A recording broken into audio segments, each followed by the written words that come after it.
बिस्मिल्लाहिर्रहमानिर्रहीम, अस्सलाम वालेकुम। आप देख रहे हैं स्पोर्ट्स फ्लिक्स, मैं हूं हमजा शफीक। तो जनाब, ट्राई नेशन सीरीज का आज से आगाज हो रहा है पाकिस्तान वर्सेस जिम्बाब्वे के मैच से।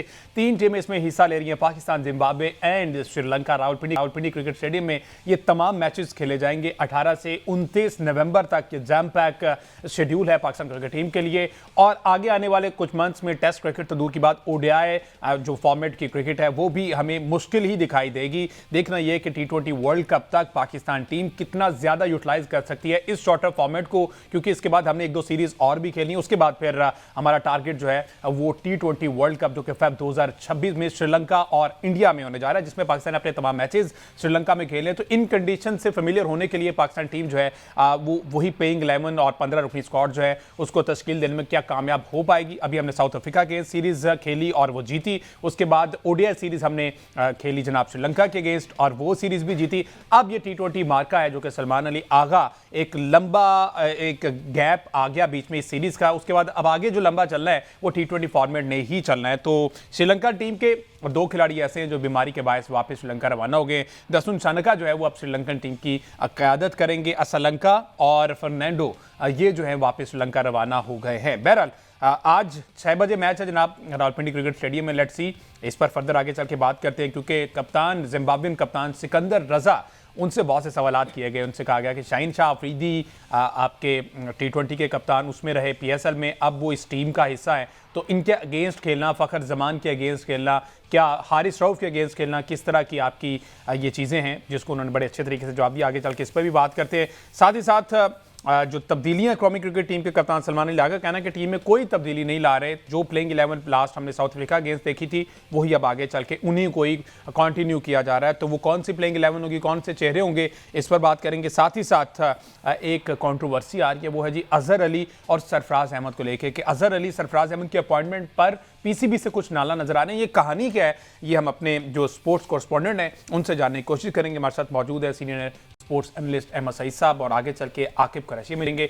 वेलकम अहमद सईद साहब। जी बहुत शुक्रिया। अहमद सईद साहब, आज से आगाज हो रहा है रावलपिंडी क्रिकेट स्टेडियम में अगेंस्ट जिम्बाब्वे। T20 वो फॉर्मेट आपको पता है कि कोई भी टीम हल्की नहीं होती, कुछ भी हो सकता है ऑन डे। 1 या 2 ओवर ऐसे होते हैं जो पूरी की पूरी गेम का पांसा पलट सकते हैं और जिम्बाब्वे क्रिकेट टीम पे ये उनके पास ये इतना कॉन्फिडेंस है कि वो कुछ कर सकती है। क्या कहेंगे पाकिस्तान प्लेइंग 11 देन फिर जिम्बाब्वे पे? जी, सबसे पहली बात तो ये है कि ये जो बिल्डअप है T20 वर्ल्ड कप के लिए, उसके लिए ये सीरीज़ ज़ाहिर है कि बहुत अहमियत की हामिल है। और अब से आपको एक मरतबा फिर वो जो एक स्टेटमेंट हमें सुनने को मिलती है कि हम वर्ल्ड कप की तैयारी कर रहे हैं, वो आपको जो है वो फ्रीक्वेंटली सुनने को मिलेगी, क्योंकि अब जितनी भी क्रिकेट पाकिस्तान ने खेलनी है वो सारा T20 फॉर्मेट में है। हम तकरीबन 2.5 मंथ के दूरी पर हैं इस वक्त T20 वर्ल्ड कप से। तो उसकी तैयारी के लिए एक अच्छा मौका है। पाकिस्तान ने इस ट्राई सीरीज़ के लिए पहले अफगानिस्तान को मदऊ किया था, उसके बाद पाकिस्तान ने फिर अब जिम्बाब्वे की टीम को जो है वो इसमें शामिल किया है अफगानिस्तान की जगह पर। इसमें यकीनन पाकिस्तान की टीम ये मद्देनज़र रखेगी कि पाकिस्तान ने अपने मैचेस जो है वो कोलंबो में खेलने हैं। जो कोलंबो का प्रेमदासा स्टेडियम है, वहाँ की कंडीशन को मद्देनज़र रख कर तैयारी करने की बात होगी। लेकिन सबसे पहली बात तो ये है कि मुझे लगता है कि रावलपिंडी शायद इसके लिए बहुत ज़्यादा सूटेबल वेन्यू नहीं है जहाँ पर ये सारी ट्राई सीरीज़ खेली जानी है, क्योंकि रावलपिंडी कंडीशन में और कोलंबो कंडीशन में मोस्टली फ़र्क होता है। कोलंबो जो है वो एक यूँ कह लीजिए कि लो एंड मीडियम स्कोरिंग ट्रैक है, वहाँ पर इतने ज़्यादा रन नहीं बनते हैं। पिंडी में अगर आपको ट्रू विकेट मिले तो यहाँ पर रन भी ज़्यादा बनते हैं, लेकिन रिसेंटली हमने देखा है कि इस पिच के अंदर थोड़ी सी ट्रांसफॉर्मेशन करने की कोशिश की गई है। लेकिन पिंडी की कंडीशन और कोलंबो की कंडीशन, आप उनको सेम कंडीशन बहरहाल नहीं कह सकते हैं। दूसरी बात यह है कि आपने ये कहा कि बिल्डअप की तरफ पाकिस्तान जा रहा है, तो पाकिस्तान सिर्फ जो है वो T20 क्रिकेट खेल रहा है। हमने यही तकरीबन देखा था जब हम 2024 के वर्ल्ड कप से पहले भी हम गए थे, तो 6 महीने पाकिस्तान की टीम तकरीबन जो है वो T20 क्रिकेट खेलती रही थी। उसमें पाकिस्तान ने न्यूजीलैंड से खेला, पाकिस्तान ने आयरलैंड से खेला, पाकिस्तान ने इंग्लैंड से खेला, और उसके बाद पाकिस्तान जो है वो अनफॉर्चुनेटली एक अच्छा परफॉर्म नहीं कर पाया उस वर्ल्ड कप के अंदर। अब आप अगर कंपेयर करें इस बिल्डअप को बड़ी टीमों के साथ, तो आपको नजर आएगा कि सारी बड़ी टीमें इस वक्त जो है वो टेस्ट क्रिकेट खेलने में मसरूफ हैं। एशिया सीरीज जो है वो शुरू होनी है 21 नवंबर से। वो ज़ाहिर है कि 5 टेस्ट मैच की सीरीज़ है, वो नवंबर, दिसंबर और फिर जनवरी के स्टार्ट के अंदर जाके वो उसको कंक्लूड होना है। इंडिया और साउथ अफ्रीका की टीमें जो है वो टेस्ट सीरीज़ खेल रही हैं। तो सबसे पहली बात तो हमें ये बिल्कुल मतलब समझ नहीं आती बात कि आप जब एक फॉर्मेट, अब जितनी क्रिकेट हो गई है, इंटरमिंगलिंग हो गई ना, फॉर्मेट्स की टीमें भी तब्दील होती हैं। अगले साल जो है वो 2027 का वर्ल्ड कप है। अगर इस क्राइटेरिया के मुताबिक आप देखें तो फिर पाकिस्तान को जो अगले साल का अपना स्केड्यूल बनाना है या जो अपना कैलेंडर तरतीब देना है, उसमें तो फिर ओडीआई क्रिकेट होनी चाहिए, क्योंकि उससे अगले साल आपने ओडीआई क्रिकेट खेलनी है। साथ ही साथ आपका वर्ल्ड टेस्ट चैंपियनशिप का टेबल भी जो है वो भी जारी रहता है।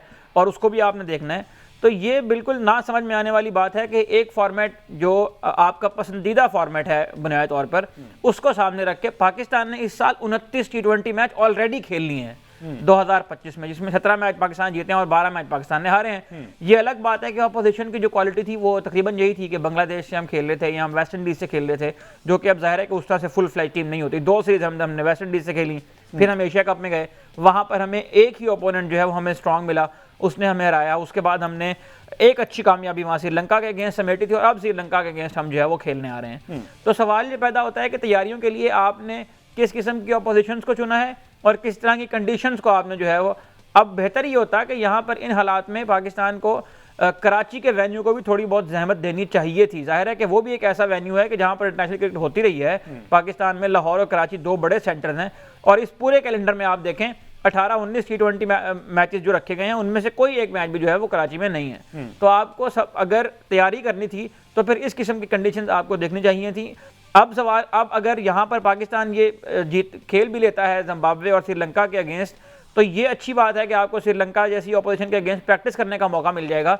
लेकिन उसमें भी आज जो है वो खबर अनफॉर्चुनेट न्यूज़ आई है कि हसरंगा जो है वो इंजरी के बायस चले गए और वो उनके सबसे बेहतर स्पिनर हैं।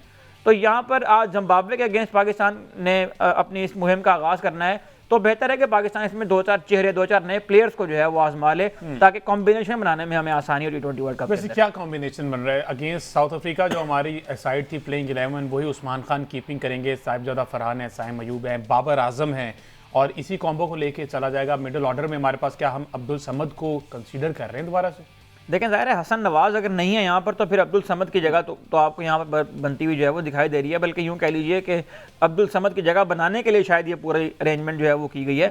तो पूरा एक सेटअप हुआ है अब्दुल समद को टीम में लाने के लिए, तो वो तो आपको टीम में नज़र आएंगे ही मुझे लगता है। पाकिस्तान साहिबजादा फरहान के साथ जा रहा है काफ़ी अरसे से ओपनिंग पे, और साहिबजादा फरहान के साथ जो है वो साइम अयूब और फ़खर जमान में से एक प्लेयर जो है वो चूज़ किया जाएगा। इसमें ज़्यादा इम्कान यह है कि साइम अयूब को ही पाकिस्तान की टीम में रखा जाए, क्योंकि साइम अयूब जो है वो साथ बॉलिंग भी कर लेते हैं और आजकल चूँकि मंजूर नज़र भी हैं वो माइक हैसन के, अपनी इन क्वालिटीज़ की बिना पर के थोड़ी बहुत बैटिंग कर लेते हैं और थोड़ी बहुत बॉलिंग कर लेते हैं, दरमियान में एक आध कैच पकड़ लेते हैं, तो उनकी CV अच्छी हो जाती है। वर्ल्ड नंबर 1 ऑलराउंडर भी हैं ज़ाहिर है साइम अयूब, तो वो तो अनड्रॉपेबल है, उनको ड्रॉप नहीं किया जा सकता।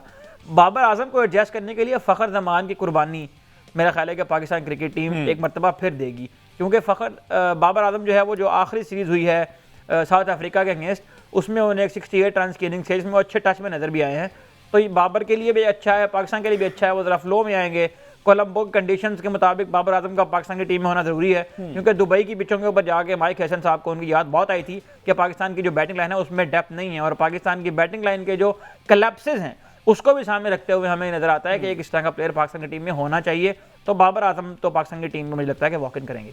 अच्छा, अब स्पिनर की आपने बात की, तो आपको पता है सलमान अली आगा ने कहा कि कोशिश होती है कि मैं भी और साथ साइम अयूब भी ओवर कर लें, ठीक है ना? तो फिर मेरे ख्याल स्पिन डिपार्टमेंट साइड पे ख़त्म कर देना चाहिए, उन्हीं स्टेप्स को फॉलो करना चाहिए जो माइक हैसन साहब चाहते हैं। सलमान अली आगा से प्रेस कॉन्फ्रेंस में भी पूछा गया कि ऑलराउंडर की कैटेगरी में माइक हैसन बहुत ज़्यादा वो कंसर्न दिखाई देते हैं कि जनाब जो थोड़े से बॉल खेले, जो थोड़े से बॉल करवा दे और वो आ जाए टीम में, तो फिर प्रॉपर जो स्पिनर होता है ना वो तो खाता फिर खत्म समझे। देखें, प्रॉपर स्पिनर तो पाकिस्तान में एक ही है, वो एनसीए में प्रैक्टिस कर रहे हैं से। बिल्कुल। तो जिस तरह की खबरें आ रही हैं, जिस तरह की बातें हो रही हैं, मतलब एक रूमर ये भी आया था कि शादाब खान इस ट्राई सीरीज में पाकिस्तानी टीम का हिस्सा होंगे, जो ट्राई सीरीज पाकिस्तान आज शुरू करने जा रहा है। तो स्पिनर्स के साथ तो हमारा जो रवैया है वो ये है, अबरार आके 3 आउट कर दे तो अगले मैच से ड्रॉप हो जाता है। सुफियान मुकीम जो है वो इस वक्त राइजिंग स्टार की टीम के साथ जाके एशिया कप खेल रहे हैं, लेकिन उनको जिम्बाब्वे के खिलाफ मैच के लिए जहमत नहीं दी गई है। और ये जो साइम अयूब और सलमान अली आगा की बॉलिंग करने वाली बात भी आपने की है ना, वो भी ज़ाहिर है इसलिए है कि स्पिन के ओवर तो करने हैं ना किसी ने। तो स्पेशलिस्ट स्पिनर्स को बिठा के आप सलमान अली आगा और साइम अयूब से जो है वो बॉलिंग करवाने को तरजीह दे रहे हैं। ये वाली क्या बात है, आगा जी ने कहा है कि जो हमारे ऑलराउंडर है ना वो प्रॉपर बैटर है और प्रॉपर बॉलर है, ये उन्होंने मेंशन किया है। तो इसमें तो क्लैरिटी उन्होंने खुद दे दी कि जनाब अब वो खाली एक बॉलर का दौर गया, अब प्रॉपर बैटर, प्रॉपर ऑलराउंडर जिसको कहते हैं हार्दिक पांड्या जैसे, हम कहते हैं हमारे पास भी। मेरा ख्याल है कि फिर अब माजरत कर लेनी चाहिए अगर इन ऑलराउंडर्स को आप हार्दिक पांड्या के साथ मिला रहे हैं। हार्दिक पांड्या जब क्रीज के ऊपर आते हैं तो वो एक ऐसे बॉलर नजर आते हैं जो नए बॉल से ही बॉल करता है, जो पुराने बॉल से ही बॉल करता है। हार्दिक पांड्या जब बैटिंग करने आते हैं तो उनको आपको कहीं भी ये नहीं लग रहा होता कि वो 2 आउट हैं या 4 आउट हैं या 6 आउट हैं। हर तरह की कंडीशन में आप उनके ऊपर डिपेंड कर सकते हैं, आप उनको पिच के ऊपर भेज के उनसे ये डिमांड कर सकते हैं कि हमें इस मुश्किल सिचुएशन से निकालो। पाकिस्तान की टीम में किसी एक ऑलराउंडर के ऊपर आप हाथ रखें जो पिछले 7-7, 8-8 साल से क्रिकेट खेल रहे हैं, उनके ऊपर भी आप ये नहीं कह सकते कि मोहम्मद नवाज आएगा और वो बिल्कुल ही मैच तब्दील करके चला जाएगा, या फ़हीम अशरफ, मैं माजरत चाहता हूँ राना साहब के बारे में मुझे ये बात करनी पड़ रही है, लेकिन फ़हीम अशरफ के बारे में भी आप ये नहीं कह सकते कि वो सिंगल हैंडेडली आएंगे और मैच तब्दील करके चले जाएंगे। साइम अयूब जब से बॉलिंग कराना शुरू हुए हैं, उनके बैटिंग के आप स्टैट निकाल के देखें ना जरा कि साइम अयूब की बैटिंग का क्या हाल है। 4 डक हुए थे उनके एशिया कप में। इसी तरह सलमान अली आगा की अगर आप अपनी परफॉर्मेंस की बुनियाद की बात कर लें तो उनकी शायद टीम में जगह ही नहीं बनती है। तो इस तरह आपने अगर थोड़े से यहाँ से उठा के, थोड़े से यहाँ से उठा के, थोड़े से यहाँ से उठा के जोड़कर एक टीम बना लेनी है, तो वो टीम जिम्बाब्वे और बांग्लादेश ऐसी टीमों के खिलाफ तो अच्छा खेलती है, यूएई की टीम के खिलाफ भी अच्छा खेलती है, चलें अफगानिस्तान को भी हरा लेती है, लेकिन वो टीम जब वर्ल्ड क्लास टीमों के सामने जाती है तो वो बुरी तरह नाकाम होती है। साउथ अफ्रीका ने पाकिस्तान को साउथ अफ्रीका के अंदर आकर भी T20 मैच हरा दिया था, जो लास्ट सीरीज हुई है, आपको याद होगा जो पहला मैच उसमें हुआ था। तो अनफॉर्चुनेटली हमारा जो मयार बन गया है प्लेयर्स को बनाने का, या उनका जो इंट्रोडक्शन है दुनिया के सामने लेकर जाने का कि ये ऑलराउंडर हैं, मेरा ख्याल है कि इस मयार को दोबारा से देखने की ज़रूरत है। क्रिकेट स्पेशलिस्ट की गेम है, चाहे वो T20 हो, चाहे वो ODI हो, चाहे वो टेस्ट हो। आप जब तक स्पेशलिस्ट लेकर नहीं आएंगे उस वक्त तक आप वर्ल्ड क्लास टीम नहीं बना सकते। अच्छा, अब आगा की थोड़ी सी बात कर लें, चूंकि आगा ये सामने मेरे फुटेजेस भी चल रही हैं, आगा स्ट्रगल करते दिखाई दे, बीइंग कैप्टन अपनी बैटिंग में स्ट्रगल करते दिखाई दिए हमें पिछली सीरीज में। ODI सीरीज में बहुत कमाल रहे, इन्होंने बहुत अच्छे स्कोर किए, ऑलमोस्ट तीनों मैचेस में हमने देखा कि इनका कंट्रीब्यूशन था। तो एक तो कप्तानी का प्रेशर, दूसरा ये कि पिंडी की कंडीशंस को आप समझ चुके हैं, वो पिंडी में उन्होंने मैचेस भी खेल लिए, पूरा PSL खेला पिंडी में उन्होंने, होम टीम में। डू यू थिंक कि अब जो है वो एक तो कप्तानी वाला प्रेशर भी थोड़ा सा रिलीज हो गया होगा, बैटिंग में फ्लो भी आ गया, बल्ला भी सीधा हो गया, तो इस सीरीज ये गोल्डन अपॉर्चुनिटी अपना बल्ला मजीद सीधा करने के लिए सलमान अली आगा के पास? लेकिन बिल्कुल ऐसा ही है, अगर तो पाकिस्तान क्रिकेट बोर्ड के जो थिंक टैंक्स हैं उनमें क्लैरिटी है कि हमने वर्ल्ड कप तक सलमान अली आगा को ही कंटिन्यू करना है एज कैप्टन, तो ये बहुत ज़रूरी है कि उनके बैट से कुछ रन आएँ ताकि उनका अपना कॉन्फिडेंस वापस आए। जब आप परफॉर्म कर रहे होते हैं, आपका अपना कॉन्फिडेंस होता है, तभी आपकी डिसीजन मेकिंग भी बेहतर होती है। वरना एक कप्तान के तौर पर भी आप हमेशा अंडर प्रेशर होते हैं। अगर आप परफॉर्म ना कर रहे हो, खुद आपकी अपनी पर्सनल परफॉर्मेंस ना आ रही हो, आपकी वजह से टीम मैचेस ना जीत रही हो, तो आपकी डिसीजन मेकिंग के अंदर और आपके जो फैसले होते हैं उनके अंदर वो क्लैरिटी या वो वाला कॉन्फिडेंस नहीं होता जो परफॉर्मेंस देने के बाद आता है। तो ये अच्छा मौका है, जिम्बाब्वे की टीम भी मतलब 2-4 मैच खेलने का मौका मिलेगा पाकिस्तान को।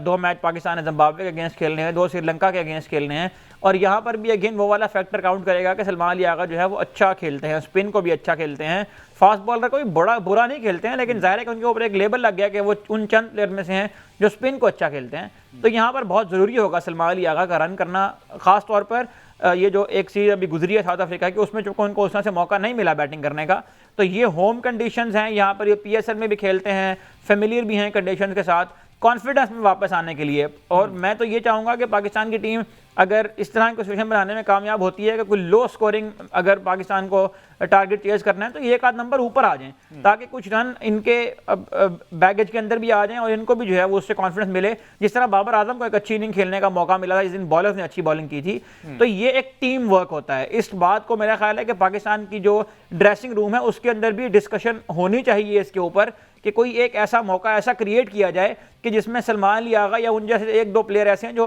परफॉर्म नहीं कर पा रहे हैं, जो अंडर प्रेशर हैं, उनके लिए इस तरह की सिचुएशन क्रिएट की जाए कि वो आके इसमें परफॉर्म करें। ठीक है जी, एक ब्रेक लेना है, ब्रेक के बाद वापस आते हैं तो जरा तब तक टॉस भी रेडी हो जाएगा और साथ ही साथ हम प्लेइंग 11 को मजीद थोड़ा सा डिस्कस कर लेंगे, क्योंकि बाबर आजम को कहा जाता है कि अगेंस्ट जिम्बाब्वे लाइक इस तरह की टीम के खिलाफ वो अच्छा परफॉर्म करते हैं, तो क्या बाबर पर इसका भी कोई प्रेशर होगा? क्योंकि अगर खुदा न खास्ता बाबर आज जल्दी आउट हो जाते हैं तो फिर ये एक अलग स्टोरी चल पड़ेगी, उस पर फर्दर बात करें। एक ब्रेक के बाद रही।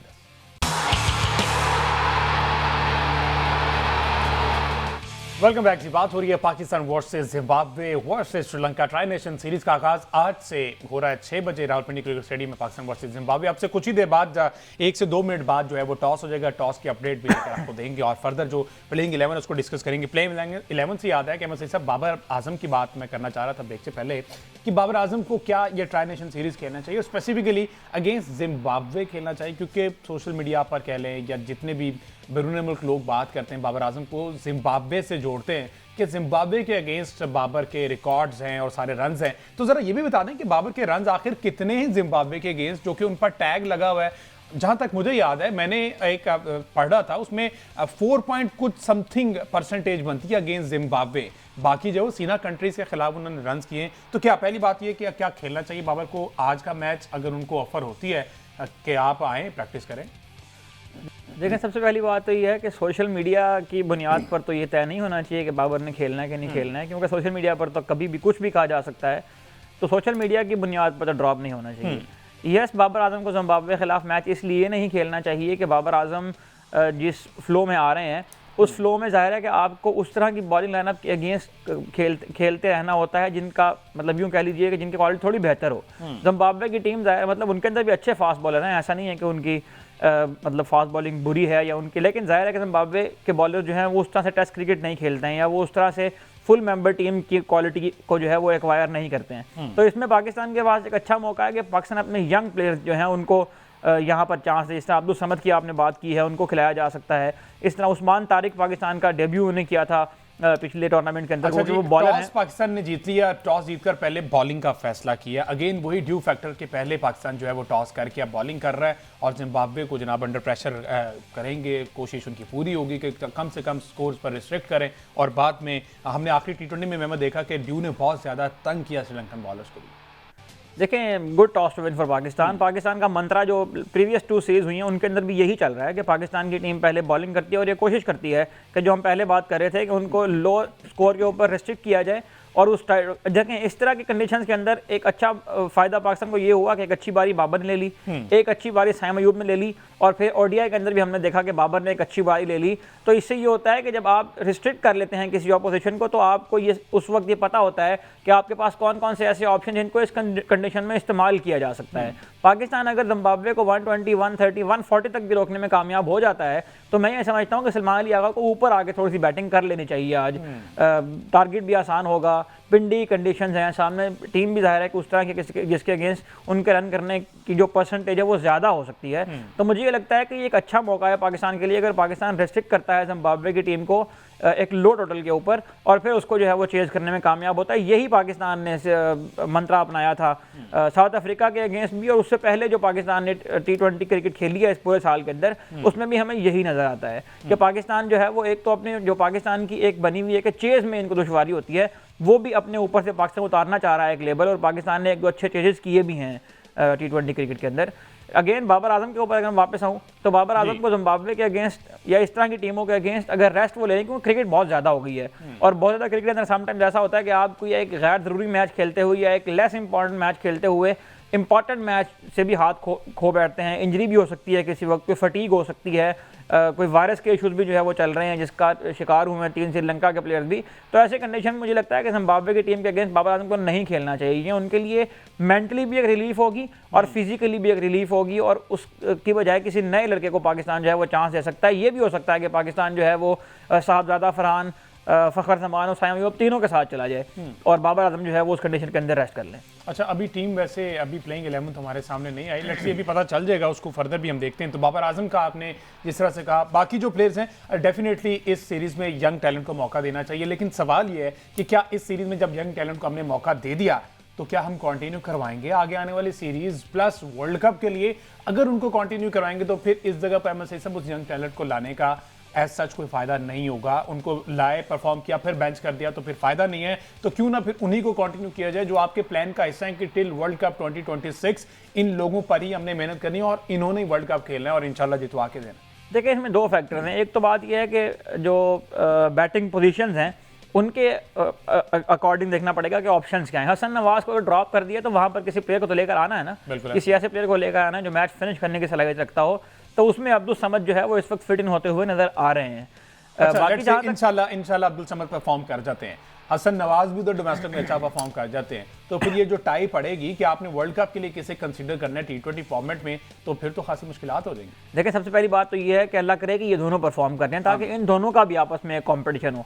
आप देखें जिस तरह से डोमेस्टिक के अंदर या इमर्जिंग एशिया कप के अंदर भी ओपनर्स रन करने शुरू किए हैं तो फ़खर जमान भी जो है रन बनाना शुरू हो गए हैं। तो ये एक हेल्दी कॉम्पिटिशन होता है जिससे प्रेशर बढ़ता है जो 11 के अंदर लड़के खेल होते हैं उनके ऊपर भी, यार अगर हम इसको इजी लेंगे या कैजुअल लेंगे या रन नहीं करेंगे तो पीछे ये लड़का जो है वो परफॉर्म परफॉर्म करने के लिए तैयार बैठा हुआ है। देखिए हसन नवाज यहाँ तक ताल्लुक है, उनको मेरा ख्याल है कि इस साल के अंदर काफ़ी चांसेस मिले हैं, हैंडसम अमाउंट ऑफ चांसेस जो है वो उनको मिले हैं, लेकिन उसमें वो बहुत ज़्यादा अपना रंग जमाने में कामयाब नहीं हुए। एक उन्होंने इनिंग्स खेली एशिया कप में यूएई के अगेंस्ट, उसके अलावा एक आध मैच जो है वो उन्हें वेस्ट इंडीज़ वाली सीरीज़ में गालबन या एक गालबन उसके अलावा मैच है जो उन्हें अच्छा खेला था। अब्दुल समद को अगर टीम में लाना है तो जाहिर है कि उनको भी उतने चांस तो फिर मिलने चाहिए कि जितने हसन नवाज को दिए हैं। और अब 2-2.5 महीने का फ़र्क रह गया है, वर्ल्ड कप में बहुत ज़्यादा क्रिकेट भी नहीं है दरमियान में, तो अब्दुल समद एक अच्छी नॉक अगर खेल जाते हैं तो वो मुझे लगता है कंटिन्यू करेंगे। अनटिल अनलेस आप शादाब खान की जगह पर टीम में खेल रहे हैं, मुझे लगता है कि अब जो लड़का आएगा वो 2026 के वर्ल्ड कप तक टीम में जाएगा। शादाब खान के मुकाबले में जो पाकिस्तान में इस वक्त 8-9-10 स्पिनर हैं, उनको मेरा ख्याल है कि कहीं से किसी फ्रेंचाइज से जाके लिखवा के ले आना चाहिए या साइन करवा के ले आना चाहिए कि जैसे शादाब खान इंजर्ड होंगे हम बुरा परफॉर्म करना शुरू कर देंगे। लेट्स सी जी क्या बनता है, इस पर फर्दर भी बात करते हैं। आपने उन यंगस्टर की बात की जो राइजिंग एशिया कप में खेल रहे हैं, उसमें आपको पता है कि आज फिर यूए को शिकस्त दे दी। पाकिस्तान ने 59 रन पर यूए की तमाम टीम जो आउट होगी और मास सदाकत ने आज फिर 15 गेंदों पर 37 रन की इनिंग्स खेली, जिसमें 3 छक्के शामिल हैं, 4 चौके शामिल हैं। माशाल्लाह जिस तरह की क्रिकेट मास सदाकत खेल रहे हैं और इन्होंने पीएसएल में भी अच्छा परफॉर्म किया, अपने आप को साबित किया, तो ये वो ओपनर और ये इस मैच में भी आप अगर देखें तो स्पिनर्स ने काफी विकेटें हासिल की हुई हैं। हाँ। ये नहीं आप पढ़ के बता रहे नहीं, क्योंकि वो फिर डर लगता है ना, जब जिनका चांस नहीं बनेगा स्पिनर पे हम बात नहीं कर सकते, अभी रिस्ट्रिक्शंस हैं, जब तक उधर से कोई ग्रीन सिग्नल नहीं आ जाता कि अब स्पिनर को आप प्रमोट करना स्टार्ट कर दें तो फिर हम भी आ जाएंगे, क्योंकि अभी तो एक है ना, उन पे मेहनत उस वक्त तक पाकिस्तान में एक स्पिनर जो एनसी परफॉर्मेंस दे रहे हैं और वो ही सब कुछ है। बहरहाल वो तो कल हमें हुसनैन लियाकत साहब ने खबर दे दी थी कि वो तो कप्तान भी बनने जा रहे हैं T20 फॉर्मेट का, तो बाकी अल्लाह ताला पाकिस्तान क्रिकेट के हाथ पर रहम करे। मोहम्मद नईम ओपनर की चूंकि बात हो रही, तो मोहम्मद नईम को भी बहुत ज्यादा चांसेस हमने पीएसएल में मिलते देखे लाहौर के अंदर, लेकिन आपको लगता है कि मोहम्मद नईम की बैटिंग में ठहराव नहीं है? ये पॉइंट से जरा हटके, लेकिन अब चूंकि मैंने वो राइजिंग स्टार एशिया कप खोला है, तो आज भी नईम जो है वो 6 रन पर आउट हो गए और हाँ 5 गेंदें खेली, 6 रन पर आउट हो गए। तो ठहराव की जो बात है एक ओपनर में जो कि होना चाहिए, सेंसिबल बैटिंग होनी चाहिए। ठीक है एग्रेसिव क्रिकेट खेले, नईम इसके केपेबल भी हैं, लेकिन साथ ठहराव भी जरूरी है। देखें दो मुख्तलिफ केस स्टडीज हैं ना, माँ सदाकत जो है वो इससे पहले डोमेस्टिक भी खेल कर आ रहे हैं, वहाँ पर परफॉर्म करके आ रहे हैं। ठीक है। अब जब आप ठहराव की बात करते हैं और आपने ये सिफ्ट पैदा करनी है एक बैट्समैन के अंदर कि वो पिच के ऊपर जाकर टाइम ले, पिच के ऊपर जाके, अब जब हालांकि आपने स्कोर भी आज 50-60 स्कोर करने हैं, कोई ऐसा मतलब आपके ऊपर प्रेशर भी नहीं है, तो ये जो लंबी बारी लेने वाला फैक्टर है या पिच के ऊपर ठहरने वाला टेम्परामेंट है, ये तो उस वक्त तक पैदा नहीं होगा जब तक आप 4 डे क्रिकेट नहीं खेलेंगे। मोहम्मद नईम के पास एक अच्छा मौका था, मोहम्मद नईम को भी अपने अंदर ये सलाहियत जो है पैदा कर लेनी चाहिए थी, लेकिन T20 क्रिकेट खेलते रहने से स्किल के अंदर वो डिटेलिंग पैदा नहीं होती। ये जो डिटेलिंग है ये पैदा होगी 4 डे क्रिकेट खेलने से। काज़म ट्रॉफी के मैचेस इस वक्त हो रहे हैं, अब सवाल ये पैदा होता है कि कौन से ऐसे कोचेज हैं जो इस किस्म का कोई मैनुअल तैयार करके प्लेयर्स को देंगे कि आपकी ये शॉर्ट कमिंग्स हैं, इनके ऊपर जाके आपने काम करना है। हसन नवाज जो इससे पहले मैच खेल कर आए थे, उसके भी अगर आप हालात देखें तो मतलब नहीं समझ में आ रही थी कि उन बॉल कहाँ से आ रही है, बल्ला कहाँ जा रहा है, कहाँ शॉट लग रही है, कौन से कोचेज हैं जो उनके साथ बैठ के काम कर रहे हैं। इसी तरह हारिस रऊफ भी, ये सारे जो प्लेयर हैं जो T20 से आते हैं, वो जब वहां जाते हैं 4 डे क्रिकेट में, रेड बॉल क्रिकेट में, तो आपको इनकी शॉर्ट कमिंग नजर आती हैं। इसी तरह मोहम्मद नईम भी उस वक्त तक ठीक नहीं हो पाएंगे। मोहम्मद नईम है, मोहम्मद हारिस हैं, जो सारे हमने पीएसएल से प्लेयर लाकर यहाँ रखे हुए थे, ये उस वक्त तक अपनी स्किल के अंदर डिटेलिंग पैदा नहीं कर सकते, उस वक्त तक वो टेम्परामेंट नहीं ला सकते जब तक ये 1-2 सीजन नहीं खेलते। और आजकल बहुत ज़्यादा बात माँ सदाकत के ऊपर भी हो रही है कि उनको टीम में लाया जाए। जिस तरह उबैद शाह ने एक अंडर 19 वर्ल्ड कप में स्पेल करवाया था, तो पूरे पाकिस्तान में शोर मच गया था कि इनको टीम में लाएं। अली रजा के बारे में बहुत बात होना शुरू हुई थी। ये लड़के यंग प्रॉमिसिंग टैलेंट हैं, बहुत अच्छे लड़के हैं, इन लड़कों से बहुत उम्मीदें हैं, लेकिन मुझे लगता है कि 1-2 सीजन अगर इनको खिला लिए जाएं फर्स्ट क्लास क्रिकेट के, तो फिर जब इंटरनेशनल लेवल के ऊपर आएंगे तो फिर वो लूप होल्स हमें नजर नहीं आएंगे। बिल्कुल ठीक है, डेफिनेटली क्राइटेरिया भी यही होना चाहिए। हमने ऑल ओवर द वर्ल्ड देखा, सीना कंट्रीज की अगर बात की जाए तो वो ये नहीं देखते कि प्लेयर की एज ज्यादा हो रही है, वो देखते हैं कि प्लेयर कितनी हद तक ग्रूम कर चुका है। हमारे पास ऑस्ट्रेलिया में, ऑस्ट्रेलियन तो वैसे सारे ही ऐसे, जॉर्ज बैले की एग्जाम्पल मौजूद है। आए, क्रिकेट अच्छी खेली क्योंकि पीछे मंजे हुए क्रिकेटर आए और फिर उसको लीड किया ऑस्ट्रेलियन साइड को। इसी तरह इंडिया में बहुत सी ऐसी एग्जाम्पल्स है। वैसे तो अब यंग टैलेंट इंडिया का भी आने लग गया है, चूंकि वो पीएसएल बहुत ज्यादा खेलते हैं, उनकी अपनी जो डोमेस्टिक क्रिकेट है वो बहुत ज्यादा है। ऑस्ट्रेलिया का नाम लिया तो यहाँ में एक बात और भी ऐड है, दुनिया का बेहतरीन बॉलर मिचेल स्टार्क जो है ना, वो शेफील्ड शील्ड ट्रॉफी के मैचेस खेल रहे हैं। उसको नहीं पता कि उसे T20 का वर्ल्ड कप खेलना है। और कितने प्लेयर हैं ऑस्ट्रेलिया के जो सारे इस वक्त अपनी शेफील्ड शील्ड तैयारी कर रहे हैं, इसलिए कि उनको ये पता है इस बात का कि कोई भी फॉर्मेट है उसमें आपकी डिटेलिंग जो है ना वो पैदा होगी 4 डे क्रिकेट खेलने से, लंबी क्रिकेट खेलने से, लंबी बारी लें, लंबी बॉलिंग करवाएं, डिफरेंट कंडीशंस में से अपनी टीम को फंसा हुआ निकालें, ताकि आपको ये पता लगे कि प्रेशर के अंदर किस तरह से परफॉर्म करना है।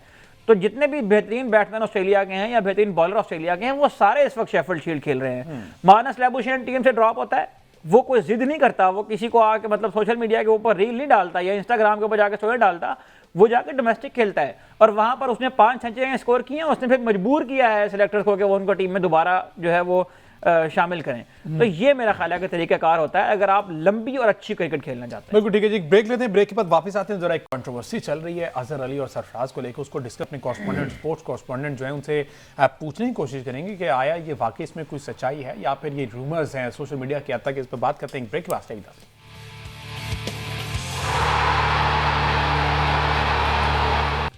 वेलकम बैक जी। बात हो रही पाकिस्तान क्रिकेट के हवाले से। पाकिस्तान वर्सेस जिम्बाब्वे अब से कुछ ही देर बाद ट्राई नेशन सीरीज का पहला मैच जो है वो खेला जाएगा 6 बजे रावलपिंडी क्रिकेट स्टेडियम में, और इस पर फर्दर भी बात करेंगे। अब थोड़ी सी बात करी जाए कंट्रोवर्सी को लेकर जो कि चल रही है अजहर अली और सरफराज अहमद। कहा यह जा रहा है कि अजहर अली ने पाकिस्तान क्रिकेट बोर्ड की जिम्मेदारियों से अलग होने का फैसला कर लिया है और अपना रिजाइन जो है वो पीसीबी को उन्होंने इरसाल कर दिया है। वजह क्या है? मुमकिन तौर पर कहा जा रहा है कि सरफराज अहमद की पीसीबी में एंट्री जो है वो अजहर अली को शायद पसंद नहीं आई, अजहर अली को लूप में नहीं लिया गया, अजहर अली को बताया नहीं गया कि जनाब इनकी अपॉइंटमेंट कर रहे हैं। ये क्या डिटेल्स हैं इसके बारे में फर्दर हम बात कर लेते हैं। आकिब कुरैशी ने मैं ज्वाइन कर लिया। अस्सलाम वालेकुम आकिब। जी वालेकुम सलाम हमजा। आकिब ये क्या मामला है? अजहर अली और सरफराज अहमद ये तो दोनों एक साथ भी खेले हुए हैं, हमें अच्छे तरीके से चैंपियंस ट्रॉफी याद है कि कप्तानी सरफराज कर रहे थे, अजहर अली वहाँ पे परफॉर्म कर रहे थे। अचानक ऐसी क्या चीज़ें बनी कि उनके आने से उनको रिजाइन करना पड़ गया? इसमें कुछ सदाकत है बात में? देखिए हमजा, अगर हम बात ये करें कि अजहर अली और सरफराज अहमद की कोई आपस में मसला है तो अभी भी वो वैसे ही दोस्त हैं जिस तरह के पहले थे, क्योंकि अब से कुछ देर पहले अजहर अली से जब मेरी बात हुई है ऑफ द रिकॉर्ड तो वो इस चीज़ पे कन्विंस थे कि जो है सरफराज अहमद के साथ किसी किस्म का मसला नहीं है, वो उसको छोटे भाइयों की तरह डील करते हैं। ताहम जो मेन मसला आया है वो पाकिस्तान क्रिकेट बोर्ड की पॉलिसीज के मुताबिक है। इससे पहले भी हमने कई दफ़ा देखा है कि कई खिलाड़ी जो है वो पाकिस्तान क्रिकेट बोर्ड का हिस्सा बनते हैं और बगैर नोटिस दिए या बगैर उनको बताए जो है वो इस्तीफा दे देते हैं या उनको निकाल दिया जाता है। तो यकीनन क्योंकि अजहर अली को 22 नवंबर 2024 को जो है वो यूथ डेवलपमेंट प्रोग्राम का हेड लगाया था। 1 साल हो गया, तकरीबन 4 दिनों के बाद उनको 1 साल हो जाएगा, लेकिन अचानक से जो है उनको बताए बगैर उसी की पोजीशन पे जो है किसी और क्रिकेटर को ले आना, तो यकीनन मेरा ख्याल है कोई पॉलिसी इस पे कोई सवाल तो होंगे और जो ये पॉलिसी मेकर्स हैं उनको भी इस चीज़ का जवाब देना चाहिए कि कोई आप जब क्रिकेटर आप रखते हैं या अपनी जॉब पे रखते हैं तो उनको लूप पे लेना पड़ता है, उनको कॉन्फिडेंस लेना पड़ता है। उनसे पहले उनसे पूछते कि आपने 1 साल में किया क्या है, आपने कितने यूथ जो है वो डेवलप किया है, कौन कौन सी अकेडमीज पे जाके काम किया है, किस किस लड़कों को आपने डेवलप किया है, उनसे रिजल्ट मांगते, उनसे आउटपुट मांगते। हम भी जब एमसीए में जब देखते हैं तो अजहर अली काफी, जिसको आप अच्छे अल्फाज में कह सकें, दीवाने से कोई को ऐसे लगते हैं कि साइड पे बस बैठे हुए हैं, मीटिंग में ज्यादा उनकी इंटरफेरेंस नहीं है, ज्यादा वो लोगों के साथ जो पीसीबी के ऑफिशियल्स हैं उनके साथ मिलते जुलते नहीं है। तो उनके ऊपर ले आना सरफराज अहमद को जूनियर का, ये तो बिल्कुल वैसी है कि वकार यूनुस को अगर आपने चैंपियंस कप में मेंटोर बनाया है तो वहां पे आपको मेंटोर का भी मेंटोर बना दिया जाए। तो ये जो पॉलिसी मेकर्स हैं यकीनन उनको देखना पड़ेगा, क्योंकि साबिक क्रिकेटर्स हैं ये बड़े इन्होंने पाकिस्तान के लिए सर्व किया हुआ है और दोनों जो है सरफराज अहमद और अजहर अली दोनों की पाकिस्तान क्रिकेट में रिस्पेक्ट बहुत ज्यादा है। और ये आपने देखा होगा अमूमन ये टीवी पे भी बहुत ज्यादा काम आते हैं और जब टीवी पे आते हैं तो बड़ी लॉजिकल और बड़ी कंसाइज किस्म की बात करते हैं। तो पाकिस्तान क्रिकेट बोर्ड के जो पॉलिसी मेकर्स हैं उनको ये कहना इस चीज को देखना पड़ेगा कि किस खिलाड़ी को कितना डील करना है, क्योंकि एक ही जगह पे अगर आप 2 बंदे लगा दें और 2 लोगों को आप पैसे भी यकीनन इनको देने पड़ेंगे अच्छे खासे। तो आप देखते हैं कि सरफराज अहमद किस किस प्लेयर्स को जो है वो डेवलप करते हैं, क्या क्या उनसे काम लिया जाता है। अंडर 19 के उनको जो है वो डायरेक्टर बनाया गया है, वो टीम के साथ बाहर भी जाएंगे, जबकि अजहर अली का जो कॉन्ट्रैक्ट था उस कॉन्ट्रैक्ट के अंदर ये शामिल नहीं था कि वो अंडर 19 टीम के साथ या पाकिस्तान शहीन्स के साथ बाहर का टूर करेंगे। उनको अकेडमीज की जो है वो अकेडमी का काम दिया गया था, अकेडमी में लड़कों को ग्रूम करेंगे। तो वही काम अब सरफराज को दे दिया गया है। तो जिसना पहले भी होता रहा है कि कई लड़के जो हैं, कई साबिक क्रिकेटर्स बगैर कोई ओहदा लिए या उनका कोई ऑफिशियल स्टेटमेंट नहीं आता पाकिस्तान क्रिकेट बोर्ड की तरफ से। अब हाल दो कि अभी भी सरफराज अहमद के लिए कोई ऑफिशियल पाकिस्तान क्रिकेट बोर्ड ने जॉब नहीं क्रिएट की, ये सोर्सेज ने बताया है, सोर्सेज के थ्रू सारा कुछ कंफर्म हुआ है कि सरफराज अहमद जो है वो पाकिस्तान क्रिकेट बोर्ड का हिस्सा बने। तमाम पाकिस्तान क्रिकेट बोर्ड की तरफ से अभी तक ऑफिशियली ना सरफराज अहमद की तैनाती पे कुछ बात हुई है, ना अजहर अली के रेजिग्नेशन पे कोई बात हुई है, लेकिन अजहर अली ने जो है, क्योंकि वो सिलेक्शन कमेटी के मेंबर भी थे, अब अगर तो जहां पर क्रिकेट को अच्छी तरह से लोग समझते हैं, ये समझा जाता है, वहां पर ये बात या सवाल उठता है कि एक साल जो उन्होंने सिलेक्शन कमेटी में गुजारा, उस एक साल में क्या क्या सिलेक्शन कमेटी में सवाल हुए, वो सबको पता है, आपको भी पता है, हमें भी पता है कि किस तरह के लड़के वापस आए। अच्छा आकिब, इस सारी सूरत हाल में पीसीबी जो पॉलिसी मेकर हैं या मैनेजमेंट है वहाँ की, अब शायद वो ये रिवायत छोड़ गए हैं या ये तरीका उनको पसंद नहीं आता कि जवाब देना है, किसी को मीडिया पर आकर ब्रीफ करना है, वजूहात पेश करनी है, रीजंस बताने के जनाब ये वो वजह थी, इस वजह से इनको लाया गया था, इस वजह से इनको निकाला गया है और या फिर सैक किया गया है, दूसरे को अपॉइंट कराया गया है। मोहम्मद रिजवान ने भी तो रीजंस मांगी थी ना कि बताएं भाई मुझे क्यों निकाला गया, मैं T20 से क्यों निकाला गया, तो उसको भी ये कहकर चुप करा दिया कि अभी वक्त नहीं है हमारे पास, आगे चल के फर्दर आपको बताएंगे कि क्या क्या वजूहात थी। तो ये कौन एक बंदा है, फर्द वाहिद है या पूरी मैनेजमेंट है जिसको कह दिया गया कि जनाब आपने ना तो मीडिया को एड्रेस करना है, ना आपने उस कंसर्न बंदे को बताना है कि भाई ये वजह थी, आपको इस वजह से सैक किया गया? देखिए हमसे ये तो बात आप नेक्स्ट लेवल की कर रहे हैं। हमें तो यहाँ पर ये भी नहीं पता होता कि कौन सा खिलाड़ी साबिक खिलाड़ी के सौदे पर आया है। जिसमें मैंने आपको भी बताया, सरफराज अहमद, हमें सोर्सेज के मुताबिक वो डायरेक्टर जो है वो जूनियर क्रिकेट आए हैं। इससे पहले आप मुझे बता सकते हैं, अहमद सईद भी बैठे हैं, वहाब रियाज इस वक्त पाकिस्तान क्रिकेट बोर्ड पे किन किन ओहदों पे फाइज हैं, ये ऑफिशियली कहीं भी नहीं आया। ऑल इन ऑल इस वक्त 2 क्रिकेटर्स जो हैं, साबिक क्रिकेटर्स, वही पाकिस्तान को चला रहे हैं, जिनमें एक का नाम आकिब जवेद है और एक का नाम वहाब रियाज है। लेकिन हमें आकिब जवेद की पोस्ट का ये पता है कि वो नेशनल क्रिकेट अकेडमी के डायरेक्टर हैं, लेकिन हमें ये नहीं पता कि वो इंटरिम हेड कोच भी हैं, वो सिलेक्शन कमेटी के चेयरमैन भी हैं, वो तमाम क्रिकेट को वही रन कर रहे हैं। वहाब रियाज इस वक्त कितने उनके पास ओहदे हैं वो भी किसी को नहीं पता। तो यहाँ पे तो रिजाइन करने की वजूहात वो दूर की बात, यहाँ पर जो खिलाड़ियों का, साबिक खिलाड़ियों को जो आप नौकरियों पे रखते हैं, मैं तो नौकरी ही कहूंगा, क्योंकि जब इनकी नौकरी खत्म होती है तो फिर ये जाके टीवी पे बैठकर टॉक शोज करते हैं, वहां पर बैठ के पाकिस्तान की क्रिकेट को ठीक करने की भरपूर तरीके की नाकाम कोशिश करते हैं, जो कि नहीं सही हो पाती। तो यहाँ पर कई लूप होल्स हैं पाकिस्तान क्रिकेट। लेकिन जब ओहदे पे आते हैं तो इनके मुंह को भी ताले लग जाते हैं, मजबूरी होती है शायद, नौकरी होती है, क्या कह सकते हैं उसको। अहमद सईद साहब, क्या मामला समझ आ रहा है? आकिब अभी बता रहे हैं हमें कि अजहर अली से उनकी बात हुई, उन्होंने कहा कि अजहर अली ने कि जनाब मेरा डायरेक्ट सरफराज से कोई मसला नहीं है, वो मेरा भाई है, छोटा है और ये सारा है, मुझे मैनेजमेंट से मसला है कि जनाब मुझे लूप में लिया गया, मुझे या तो बताया जाए कि ये वजह थी, आपकी जगह अब सरफराज को लेके आ रहे हैं और ये कंसर्न्स हमारे हैं, तो कह रहे मैनेजमेंट का मसला है जिसका मैंने रिजाइन कर दिया है। तो ये बात शायद आप भी कर रहे थे कि ये पीसीबी का कसूर है, ना कि अजहर अली या सरफराज का। देखें सीधी सी बात है ना, एक इदारे ने एक बंदा जो है वो हायर किया हुआ है, उसकी जगह आप अगर कोई नया बंदा लाना चाहते हैं, आपके ख्याल में उसकी परफॉर्मेंस ठीक नहीं है या आपके पास बेहतर ऑप्शन आ गया, आप उसको लाना चाहते हैं, तो उसको निकालने का तरीका क्या होता है? उसको निकालने का तरीका ये होता है कि उससे कन्वे किया जाता है कि आपकी खिदमत जो है वो हमारे यहाँ तक थी, अब जो है वो हम चाहते हैं कि हम अपग्रेड करें या हम इसकी जगह को नया बंदा लेकर आएँ। तो मुझे ये लगता है कि मतलब जिस तरह से गली मोहल्ले की किसी ऑर्गेनाइजेशन को चलाया जा रहा होता है ना, ये एक टूर्नामेंट हो रहा होता है गली मोहल्ले का और उसमें 3 लड़के आके आपस में खेल रहे होते हैं और चौथा भी आ जाता है, तो वो कहता है कि चलो ये मेरा कज़न है, इसको भी खिला लो। तो इस तरह का मामला जो है वो पीसीबी में चल रहा है। अब उन्हें ये पता था कि जब सरफराज अहमद की खबर फ्लोट करेगी तो अजहर अली ज़ाहिर है इसका रिस्पांस देंगे और उनका रिस्पांस प्रॉब्ली यही होगा कि वो रिजाइन देकर साइड पर हो जाएंगे, और यही ज़ाहिर है वो चाहते हैं। लेकिन इसका एक ऑफिशियल तरीक़ाकार भी था।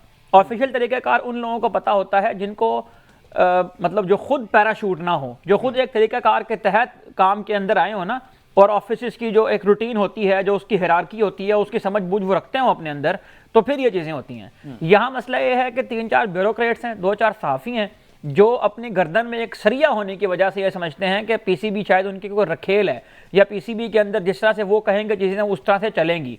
अनफॉर्चुनेटली मोहसिन नकवी साहब के पास खुद चूँकि इतना टाइम होता नहीं है कि वो इस तरह के मामला को देखें, वो वज़ारत दाखिला को भी संभाल रहे हैं मुल्क की, और काफ़ी सारे काम उनके जो है वो करने वाले हैं।